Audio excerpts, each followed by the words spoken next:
नमस्कार साथियों, कैसे हैं आप सब। उम्मीद करता हूं आप सब लोग अच्छे होंगे। साथियों, राजस्थान बिजली विभाग की जो भर्ती आई थी दोस्तों, उसके रिगार्डिंग हमने दोस्तों 3000 क्वेश्चन की हमने यहाँ पर सीरीज स्टार्ट की है, जिसका दोस्तों आज जो है तीसरा पार्ट है। अगर आपने बाकी के पार्ट नहीं देखे तो आप जाकर देख सकते हैं। दोस्तों आप यहाँ पर देख सकते हैं एग्जाम कोड जेविनल इलेक्ट्रिक थर्ड, ड्यूरेशन दोस्तों 120 मिनट का दोस्तों आपका एग्जाम होता है। एग्जाम डेट की बात करें तो दोस्तों 23 अगस्त 2018 का दोस्तों ये एग्जाम पेपर है। यहाँ पर आप देख सकते हैं दोस्तों एग्जाम टाइम दोस्तों 12 बजे वाली शिफ्ट का पेपर है। दोस्तों हमने जो है पिछले दो पार्ट में दोस्तों 23 का जो सुबह 8 बजे की वाली जो शिफ्ट थी उसके क्वेश्चन वहाँ पर सोल्व किए थे। दोस्तों पहला क्वेश्चन है किरचॉफ के वोल्टेज नियम के अनुसार, किस नियम के अनुसार दोस्तों? वोल्टेज नियम के अनुसार किसी भी बंद लूप में आईआर गिरावट और ईएमएफ का बीजगणितीय योग सदैव क्या होता है? दोस्तों क्या होता है दोस्तों? सदैव शून्य होता है। ये आपको ध्यान रखना है। इस प्रकार का दोस्तों क्वेश्चन आपके आएंगे। दोस्तों हम जो यहाँ पर 3000 क्वेश्चन यहाँ पर सोल्व करने वाले, ठीक है। तो आपका जो है एक भी क्वेश्चन दोस्तों नहीं रहेगा और आपको जो है जेवनल में जॉब लगने से कोई भी दोस्तों वहाँ पर नहीं रोक पाएगा।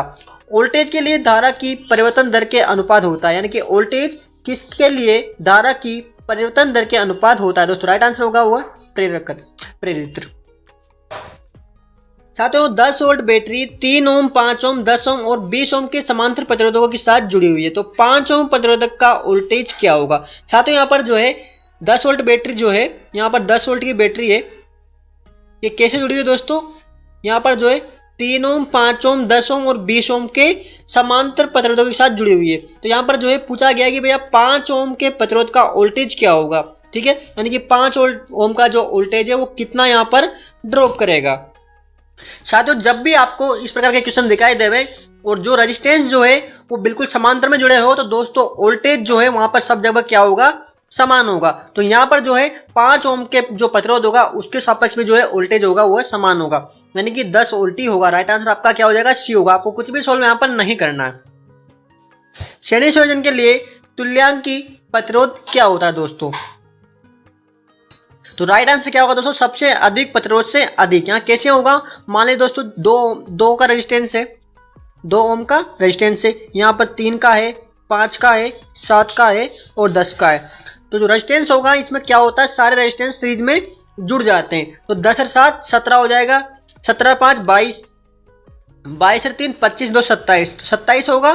तो यानी कि ये जो सबसे ज्यादा होगा ना उससे तो ज्यादा ही होगा, है ना। ये आपको यहाँ पर ध्यान रखना है।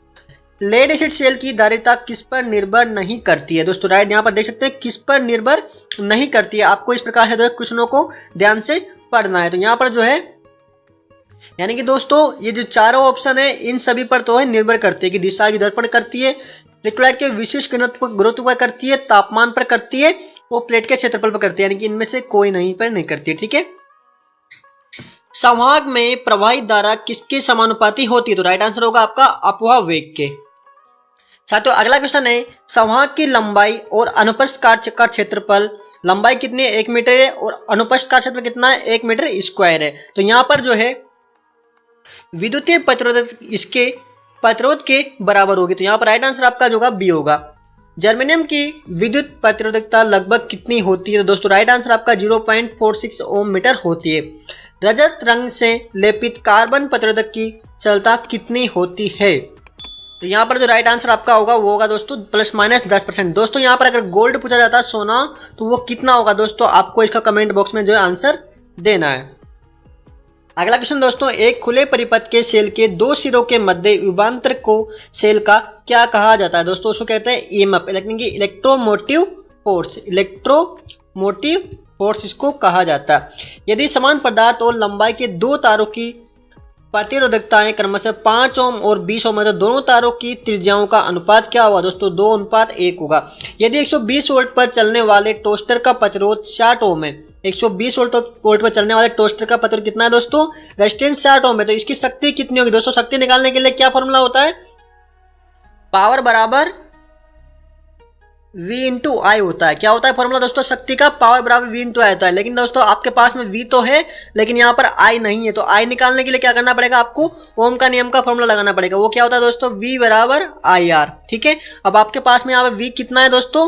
120 है, ठीक है। तो धारा निकाल लोगे आप I बराबर, तो रेजिस्टेंस कितना है? 60 है, तो डिवाइड करोगे तो कितना आ जाएगा? 2 आ जाएगा। तो यहाँ पर आपके पास वोल्टेज कितना है? 120 है, और धारा कितना आपके पास 2 है, तो दोनों को गुणा करोगे तो कितना आएगा 240 वाट। दोस्तों इस प्रकार से दोस्तों छोटे छोटे क्वेश्चन होते हैं, इनको आपको जो है सोल्व करना है, छोड़कर बिल्कुल भी नहीं आना है। साथ ही यहाँ पर जो है आपको ये चिन्ह दिखाई दे रहा है कि भैया ये किसका सिंबल जो है, यहाँ पर आपको ये बताना है कि भैया कि किसका सिंबल यहाँ पर बताया गया है। तो इसका जो राइट आंसर है वो है नियन द्वीप का दोस्तों ये सिंबल है। आरंभ में वोल्टेज वृद्धि प्राप्त करने के लिए प्रतिदीप्ति ट्यूबलाइट के किस घटक का इस्तेमाल किया जाता है, यानी कि वोल्टेज वृद्धि प्राप्त करने के लिए किसका प्रयोग करते हैं दोस्तों अपन, चौक का। आपको मालूम होगा जो ट्यूबलाइट होती है दोस्तों उसमें क्या लगाते हैं अपन, एक छोटी सी चौक लगाते हैं। वो क्या करती है स्टार्टिंग में वोल्टेज को बढ़ा देती है, इसलिए उसका प्रयोग करते हैं चौक का। साथियों आप यहाँ पर देख सकते हैं हमें क्या निकालने का बोला गया दोस्तों, पीएफ यानी कि पावर फैक्टर यहाँ पर निकालने के लिए हमें जो है बोला गया। इसको निकालने के लिए क्या करना होगा दोस्तों, आपको कोस पाई यानी कि पावर फैक्टर निकालने के लिए आपको जो है आर बराबर जेड की आवश्यकता है। तो आप तो पास आर तो है यहाँ पे, कितना है दोस्तों 3 है, कितना है 3 है, लेकिन आपके पास जेड नहीं है। तो जेड निकालने के लिए क्या करना पड़ेगा आपको दोस्तों, एक यहाँ पर एक फॉर्मूला है जेड बराबर R square plus X square, ठीक है, एक्सएल स्क्वायर। इस प्रकार से दोस्तों फॉर्मूला होता है। यहाँ पर आपको आर लिख देना है, कितना है आपका आर 3 है, 3 का स्क्वायर है, और एल कितना है, एक्सएल कितना है 4 है। तो 3 3 9 हो गए, प्लस 4 से कुछ 16 हो गए, 16,000 25 हो गए, ठीक है। अब 25 किस में दोस्तों, रूट में है, ठीक है। तो यहाँ पर आपका जो है कितना निकल के आ जाएगा, 5 आ जाएगा। तो यहाँ पर जो है आर कितना है 3/5, 3/5 का आप डिवाइडेशन करोगे तो राइट आंसर आपका आ जाएगा 0.6, ठीक है। तो आपको इस प्रकार से दोस्तों इन क्वेश्चनों को सोल्व करना है। आप इसका स्क्रीनशॉट ले लीजिए, जब भी आपको लगे ऐसा क्वेश्चन आया हुआ है तो आपको इस प्रकार से दोस्तों फॉर्मूला लगा के इसको तुरंत ही सोल्व कर देना है। साथियों अगला क्वेश्चन है, भारत में 230 वोल्ट के घरेलू एसी मुख्य आपूर्ति वोल्टेज की मानक आवृत्ति कितनी है। दोस्तों मानक आवृत्ति यानी कि फ्रीक्वेंसी यहाँ पर पूछा गया। फ्रीक्वेंसी किस में तो दोस्तों हर्ज में होती है। क्या उसमें होती है, हर्ज में होती है। कभी कभी इसको भी पूछ लेते हैं कि फ्रीक्वेंसी को किस में मेजर करते हैं। तो भारत की जो फ्रीक्वेंसी होती है दोस्तों वो होती है 50 हर्ज। 0 वाट का लैंप कितनी खपत करता है। तो दोस्तों 0 वाट का लैंप लगभग 15 वाट की खपत करता है। वो 0 वाट का नहीं होता है, वो कितना होता है 15 वाट का होता है। अगला क्वेश्चन दोस्तों, एक शुद्ध अर्धचालक में अशुद्धताएं संकलित की जाने की प्रक्रिया को क्या कहा जाता है। दोस्तों होता है डोपन। क्या कहते हैं, डोपन। साथियों आपका जो एग्जाम होता है वो 120 मिनट का होता है, ठीक है। 120 मिनट का दोस्तों आपको इसको सोल्व करना होता है। अपन यहाँ पर जो है इसको 20 से 25 मिनट में यहाँ पर सोल्व करने की कोशिश कर रहे हैं, इसलिए दोस्तों वीडियो थोड़ी सी लंबी हो सकती है, इसलिए आप इसकी स्पीड को बढ़ा सकते हैं अगर आपको वीडियो थोड़ी लंबी लग रही है दोस्तों, ठीक है। हम बिना टाइम गवाए दोस्तों आपको यहाँ पर ज्यादा से ज्यादा क्वेश्चन सोल्व करवाने की कोशिश करेंगे। किसी पीएन जंक्शन डायोड के लिए स्पेस चार्ज क्षेत्र की मोटाई इसके तरंग दैर्ध्य के क्रम में होती है। तो यहाँ पर राइट आंसर होगा 10⁴ सेमी। साथियों यहाँ पर एक चित्र दिखाया गया है कि निम्न प्रतीक में किस डायोड को दर्शाता है। तो यहाँ पर जो आपका राइट आंसर वाला है स्कॉटी डायोड। कौन सा डायोड दोस्तों, स्कॉटी डायोड। यानी कि अगर दोस्तों इस पर जो है इस प्रकार से होता तो ये कौन सा होता दोस्तों, जेनर डायोड होता है, ठीक है। एक डायक के समान होता है, किसके समान होता है, एक डायक के समान होता है। तो 4 परतों के एचसीआर युग्म किसके समान होता है, एक डायक के समान होता है। किसी जर्मेनियम डायोड के लिए रिवर्स करंट किसके क्रम में होता है। तो यहाँ पर राइट आंसर होगा आपको माइक्रो एम्पियर के क्रम में होता है। गाय तार किस लिए लगा होता है। दोस्तों गोई तार होता है जो किस लिए लगाया जाता है। तो यहाँ पर राइट आंसर होगा पोल को सहायता देने के लिए। दोस्तों आपने देखा होगा एक पोल होता है ये जमीन में होता है, तो यहाँ से एक तार लाते हैं टेढ़ा, ठीक है, तिरछा। तो इस यहाँ पर इंसुलेटर लगाते हैं, एक इंसुलेटर। तो यहाँ पर जो इंसुलेटर होता है दोस्तों ये इस वायर को बोलता है गाय तार, ठीक है। एक गाय तार एक लाइन पोल और एक स्टब पोल के बीच में स्थापित है जिस पर कोई ऊर्जाकृत उपकरण नहीं है, उसे क्या कहते हैं दोस्तों, वो है स्टब बॉय, ठीक है। जूल्स का हीटिंग प्रभाव किस पर अवांछित होता है। तो यहाँ पर राइट आंसर होगा दोस्तों आपका सी और डी यानी कि डायोमास और ट्रांसफार्मर पर। अगला क्वेश्चन है, दो असमान धातुओं में किस सर्किट से जब इलेक्ट्रिक करंट गुजरता है तो एक जंक्शन पर ऊष्मा उत्पन्न होती है और दूसरे जंक्शन पर आवेशित होती है, इस प्रभाव को क्या कहा जाता है। दोस्तों इसको कहते हैं पेल्टियर प्रभाव। नेक्स्ट क्वेश्चन है, निम्न उपकरणों में से क्या हिस्टैरिसीस और एडी करंट त्रुटि से मुक्त होता है। तो राइट आंसर इलेक्ट्रोमैग्नेटिक उपकरण। साथियों अगला क्वेश्चन है, किसी आदर्श मीटर का प्रतिरोध क्या होता है। तो दोस्तों राइट आंसर होगा आपका 0 होता है, ठीक है। किसी सूचक उपकरण के लिए अस्थिर टॉर्क से घर्षण टॉर्क का अनुपात इसके माप का होता है। तो दोस्तों राइट आंसर होगा वह विश्वसनीयता के माप का होता है। किसी मेगर में नियंत्रणात्मक टॉर्क किसके द्वारा उपलब्ध करवाया जाता है? तो राइट आंसर होगा आपका कोयल के द्वारा उपलब्ध करवाया जाता है। साथियों अगला क्वेश्चन है, किसी सर्किट ब्रेकर के लिए सक्रिय संपर्क किसके बने होते हैं? तो राइट आंसर आपका होगा तांबा टंगस्टन मिश्र धातु के बने होते हैं। साथियों अगला क्वेश्चन है, किसी इंडक्शन मोटर में टूथ या स्लोट हार्मोनिक्स किसके कारण होता है? तो दोस्तों राइट आंसर होगा वायु स्थान विमुक्तता में उतार चढ़ाव। अगला क्वेश्चन है, किसी इंडक्शन मोटर में एक चुंबकीय क्षेत्र की सिंक्रोनस गति 250 आरपीएम है और रोटर की गति 200 आरपीएम है, तो स्लिप का प्रतिशत कितना हो? दोस्तों यहाँ पर क्या निकालने के लिए बोला गया? आपको स्लिप निकालने के लिए यहाँ पर बोला गया है। साथियों इसके लिए दोस्तों एक फॉर्मूला होता है दोस्तों NS माइनस NR, ठीक है, और बटा NS इंटू 100। यहाँ पर आपको क्या करना है, 250 में से आपको क्या करना है, 200 यहाँ पर जो है माइनस करना है, ठीक है, 250 आपको 200 वहाँ पर आपको माइनस करना है, ठीक है, और फिर इसमें 250 का जो इसमें भाग दे देना और जो है यहाँ पर 100 से गुणा कर देना। तो यहाँ पर जो आपका राइट आंसर आ जाएगा दोस्तों वो आ जाएगा 20%। स्टार डेल्टा स्टार्टर की वाइंडिंग्स आरंभ होते समय और गति करते समय किसके कनेक्शन में जुड़ी होती है? दोस्तों यहाँ पर स्टार और डेल्टा कनेक्शन में जुड़ी होती है। साथियों अगला क्वेश्चन है, किसी स्थिर संचालक क्षेत्र के लिए किस डीसी मोटर के गुण दोष किसी 3 फेज इंडक्शन मोटर के समान होते हैं? तो राइट आंसर आपका डीसी शंट मोटर के। जब एक 3 फेज प्रेरण मोटर का रोटर तुल्यकालिक गति से चलता है तो रोटर की आवृत्ति क्या बन जाती है? दोस्तों क्या 0 बन जाती है। अगला क्वेश्चन है, एकल कला प्रेरण मोटर में सहायक घुमाव को उपयोग करने का उद्देश्य क्या है? दोस्तों यहाँ पर प्रारंभिक बलागुण को विकसित करने के लिए। साथियों इसी प्रकार की लैंग्वेज दोस्तों आपको जो है एग्जाम में देखने को मिलेगी। ये थोड़ी टफ लैंग्वेज होती है दोस्तों, लेकिन वहाँ पर जो है इंग्लिश में भी पेपर होता है, तो आपको अगर लगे कि क्वेश्चन समझ में नहीं आ रहा है तो आप वहाँ पर चेंज करके इंग्लिश में भी पढ़ सकते हैं। निम्नलिखित में से क्या तुल्यकालिक मोटरों के लाभ है? क्या होता है दोस्तों, इन सब अपने आप प्रारंभ नहीं होती है, ये भार के निरपेक्ष गति पर बनाए रखती है, ये किसी भी शक्ति घटक के अंतर्गत संचालित होती है या अधिक कार्यदक्ष होती है। साथियों अगला क्वेश्चन है, किसको कम करने के लिए एक 3 कला प्रेरण मोटर के स्टार्टर कोड को परतदार किया जाता है? तो राइट आंसर होगा दोस्तों एडी करंट लॉस को कम करने के लिए वहां पर जो है परतदार वहां पर इसके स्टार्टर को बनाया जाता है। अगला क्वेश्चन है, प्रेरण मोटर के स्टेपलेस गति नियंत्रण के लिए निम्नलिखित में से कौन सी विधि को प्रयुक्त किया जाता है? दोस्तों राइट आंसर आपका ध्रुवों की संख्या में परिवर्तन करने के लिए। अगला क्वेश्चन है, डीसी मोटर के क्षेत्र कमजोर होना किसके रूप में भी जाना जाता है? तो राइट आंसर होगा दोस्तों आपका नियत शक्ति नियंत्रण गति के रूप में भी जाना जाता है। साथियों अगला क्वेश्चन है, स्विनबर्न परीक्षण में डीसी मोटर को किस पर संचालित किया जाता है? दोस्तों राइट आंसर होगा वो नो लोड पर संचालित किया जाता है। स्थायी चुंबकों के उपयोग द्वारा तुल्यकालिक मोटर के लिए चुंबकीय क्षेत्र किससे निर्मित होता है? तो दोस्तों राइट आंसर होगा वो ABC यानी कि नियोडियम, बोरोन लोह, समारोह, कोबाल्ट और फेराइट से दोस्तों इसका निर्माण किया जाता है।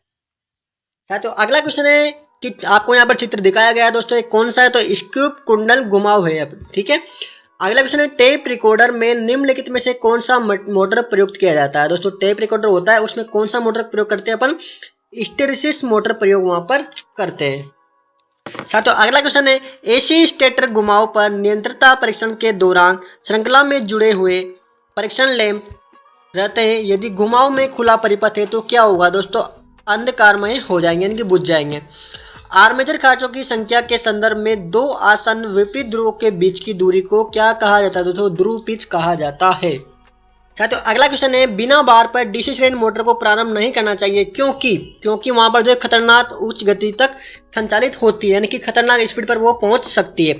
स्विनबर्न परीक्षण के दौरान लौह हानि को क्या माना जाता है? दोस्तों वहां पर क्या मानते हैं अपन? उसको स्थिर मानते हैं। साथियों अगला क्वेश्चन है, डीसी मोटर में एक डीसी बलागुण को किसकी सहायता से उत्पन्न किया जाता है? तो राइट आंसर होगा आपका ब्रश और कम्यूटेटर की सहायता से प्राप्त किया जाता है। अगला क्वेश्चन है, डीसी सीरीज मोटर की सुरक्षा के लिए निम्न में से कौन सा स्टार्टर प्रयुक्त रूप से उपयोग किया जाता है? दोस्तों राइट आंसर होगा आपको 2 पॉइंट स्टार्टर। अगला क्वेश्चन है, डीसी शंट मोटर के गुणन की दिशा किसका पारस्परिक परिवर्तन करके बदली जा सकती है? यानी कि डीसी मोटर की अगर आपको जो है गुणन दिशा बदलनी है तो आपको जो है क्या करना होगा दोस्तों, फील्ड के टर्मिनल या आर्मेचर टर्मिनल को आपस में बदलकर इसकी दिशा को बदल सकते हैं। साथियों अगला क्वेश्चन है कम्यूटेटर खंडों के बीच विद्युत रोधन क्या होता है? तो वहां पर जो राइट आंसर होगा दोस्तों आपका माइका का जो है विद्युत रोधन प्रयोग किया जाता है। अगला क्वेश्चन है दोस्तों शेडेड पोल मोटर में शेडिंग कुंडलियां उपयोग करने का क्या उद्देश्य होता है? तो दोस्तों राइट आंसर होगा आपका घूर्णी चुंबकीय क्षेत्र उत्पन्न करने के लिए वहां पर जो है शेडिंग कुंडलियां का जो है प्रयोग किया जाता है। साथियों अगला क्वेश्चन है एक फेज वाली शेडेड पोल मोटर में प्राय क्या होता है? दोस्तों राइट आंसर होगा स्क्विरल केज रोटर होता है। अगला क्वेश्चन है डीसी मशीन में डमी कुंडलियां किस हेतु उपयोग होती है? दोस्तों राइट आंसर आपका होगा आर्मेचर का यांत्रिक संतुलन बनाए रखने के लिए दोस्तों डमी कुंडलियों का प्रयोग किया जाता है। साथियों अगला क्वेश्चन है इंडक्शन मोटर में यदि वायु अंतराल बढ़ा दिया जाए तो क्या होगा? दोस्तों वहां पर जो है शक्ति गुणांक कम होगा और चुंबकीय धारा बढ़ जाएगी। दोस्तों ये ऐसा का ऐसा ही क्वेश्चन दोस्तों आपको जो है एग्जाम में जरूर देखने को मिलेंगे, क्योंकि ओपेशल क्वेश्चन है। अपन यहाँ पे पुराने पेपर्स को जो सोल्व करने वाले जिनमें जो है दोस्तों 3000 प्लस क्वेश्चन से अगर आप 3000 क्वेश्चन को दोस्तों पढ़ लोगे तो मुझे नहीं लगता कि एग्जामिनर दोस्तों क्वेश्चन कहाँ से बनाएगा। दोस्तों ये बहुत ही इंपॉर्टेंट क्वेश्चन है जो कि पुराने एग्जाम में आए हुए क्वेश्चन से दोस्तों अपन जो सोल्व कर रहे हैं ये भी पुराना पेपर ही है 2018 का। स्लिप रिंग इंडक्शन मोटर चालू करने के लिए प्रयुक्त स्टार्टर होता है, तो दोस्तों उसके लिए आपको जो है रोटर रेजिस्टेंस स्टार्टर की यहाँ पर आवश्यकता होती है। अगला क्वेश्चन है दोस्तों मोटरों में जॉगिंग ऑपरेशन भी कहा जाता है, तो किसे कहते हैं दोस्तों? यहाँ पर इंचिंग भी कहा जाता है। जॉगिंग ऑपरेशन को इंचिंग ऑपरेशन भी कहलाता है।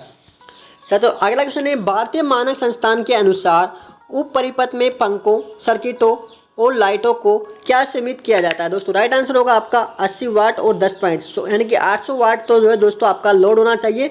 आपका जो एक रूम होता है दोस्तों वहाँ पर जो है सब सर्किट में 800 वाट जो है मैक्सिमम लोड होना चाहिए और वहाँ पर 10 पॉइंट आपका जो है मैक्सिमम देना चाहिए। ये नहीं कि आपकी इच्छा पड़ी जितने 20 पॉइंट वहाँ पर लगा दो 15 पॉइंट लगा दो, ऐसा नहीं करना चाहिए। एक रूम में मैक्सिमम 10 पॉइंट और 800 वाट वहाँ पर लोड होना चाहिए। अगला क्वेश्चन दोस्तों यदि स्विच पर सभी स्विच किस पर लगाए जाने चाहिए? दोस्तों किस पर लगाए जाने चाहिए? जीवित तार पर यानी कि लाइव कंडक्टर पर दोस्तों जो है सभी स्विच को जो है कनेक्ट करना चाहिए। यहाँ पर जो ये फेज वायर होता है उसमें जो है स्विच को लगाना चाहिए, ना कि न्यूट्रल पर। साथियों अगला क्वेश्चन है वर्कशॉप में प्रकाश व्यवस्था के लिए निम्न में से कौन सी वायरिंग उपयुक्त होती है? तो दोस्तों राइट आंसर होगा आपका सरफेस कंड्यूट वायरिंग जो है वर्कशॉप में प्रयोग की जाती है। अगला क्वेश्चन है विद्युत वायरिंग संस्थान के लिए भारतीय मानकों के अनुसार 25 mm तक व्यास के कंड्यूट के लिए शटल की न्यूनतम जो लंबाई मोटाई होती है वो कितनी होनी चाहिए? दोस्तों राइट 20 SWG वहाँ पर होनी चाहिए। साथियों अगला क्वेश्चन है धात्विक कंड्यूट के लिए विद्युत सांद्रता निरंतरता क्यों आवश्यक है? तो दोस्तों राइट आंसर होगा आपका प्रभावी ग्राउंड फोर्स पर निर्मित करने के लिए और करंट सुरक्षा युक्त संचालन युग्म बनाने के लिए। सर्विस लाइनों में स्थायी रूप से विद्युत ऊर्जा टैप करने के लिए ओवरहेड लाइनों में क्या जॉइंट उपयोग किया जाता है? दोस्तों राइट आंसर होगा आपका यहाँ पर ब्रिटानिया टी जॉइंट। ठीक है, बेटन पर TRS केबल किसके लिए उपयुक्त होते हैं? दोस्तों राइट आंसर होगा आपका कम ऊर्जा के लिए यहाँ पर उपयुक्त होते हैं। किससे अधिक पर भूमिगत प्रणाली काम नहीं कर सकती? दोस्तों राइट आंसर होगा आपका दोस्तों 66 kV से ऊपर। सब स्टेशन में निम्न में से कौन सा उपकरण स्थापित नहीं होता है? दोस्तों वो कौन सा होता है? एक्साइटर्स नहीं होता है। Shunt reactor, circuit breaker, series capacitor, voltage transformer यहाँ पर जो है होते हैं। साथियों अगला क्वेश्चन है सर्किट को आइसोलेटर से डिस्कनेक्ट कर दिया जाता है जब लाइन में कोई करंट नहीं होता। किसी सब स्टेशन में एक ट्रांसफार्मर के लिए कितने न्यूट्रल अर्थ पिट्स होते हैं? तो दोस्तों राइट आंसर होगा आपको मिनिमम जो है 3 होने चाहिए। साथियों अगला क्वेश्चन है कोरोना डिस्चार्ज इफेक्ट को कम करने के लिए इनमें से कौन सा तरीका इस्तेमाल किया जाता है? दोस्तों राइट आंसर होगा आपका इन सब कंडक्टरों के बीच की जगह को बढ़ाकर कोरोना रिंग्स का इस्तेमाल करके, कंडक्टर के डायमीटर को बढ़ाकर या बंडल किए गए कंडक्टरों का इस्तेमाल करके। MHO रिले यानी कि मोर रिले ट्रांसमिशन लाइनों के लिए उपयुक्त होते हैं। दोस्तों राइट आंसर होगा आपको एक्स्ट्रा हाई वोल्टेज लाइन और अल्ट्रा हाई वोल्टेज लाइन। एक उपभोक्ता का कनेक्टेड लोड 2 किलोवाट है और इसकी अधिकतम मांग 1.5 किलोवाट है, तो उपभोक्ता का डिमांड फैक्टर क्या होगा? दोस्तों राइट आंसर आपका दोस्तों होगा वो 0.75। साथियों इसके लिए आपको क्या करना होगा दोस्तों, जो अधिकतम डिमांड है उसमें आपको जो है कनेक्टेड लोड का डिवाइडेशन करना होगा, यानी कि 1.5/2 करना होगा, तो आपकी जो राइट आंसर होगा वो 0.75 यहाँ पर निकल कर सामने आ जाएगा। साथियों अगला क्वेश्चन है, किसी सिस्टम के विभिन्न सब सर्किट की व्यक्तिगत अधिकतम मांगों के योग और पूरे सिस्टम की अधिकतम मांग का अनुपात क्या कहलाता है? दोस्तों वो कहलाता है डाइवर्सिटी फैक्टर। किस स्विच का ज़्यादातर इस्तेमाल वहाँ होता है जहाँ हमें ग्राउंड और लाइन दोनों को एक साथ ब्रेक करना होता है? दोस्तों light and right and double pole, single throw जो है इसका आंसर आपका होने वाला है। दोस्तों आज हमने जो है 150 क्वेश्चन दोस्तों इस पेपर में है पार्ट 3 में, जिसके हमने जो यहाँ पर 75 क्वेश्चन यहाँ पर पूरे कर लिए हैं, यानी कि आज अपने जो है 3 पार्ट यहाँ पर जो है पूरे हो चुके हैं। ठीक है दोस्तों, अगला 4th पार्ट लाएंगे जिसमें अपन जो है 76 से लेके दोस्तों उसमें जो है अपन यहाँ पर 150 क्वेश्चन यहाँ पर सोल्व करने वाले हैं। इनकी पार्ट 4 दोस्तों जल्दी आने वाला है। दोस्तों अगर आपको वीडियो जल्दी अच्छी लगे तो वीडियो को लाइक कीजिए। मिलते हैं अगली वीडियो में, तब तक के लिए जय Hind. Subscribe now and press the bell icon. Never miss an update.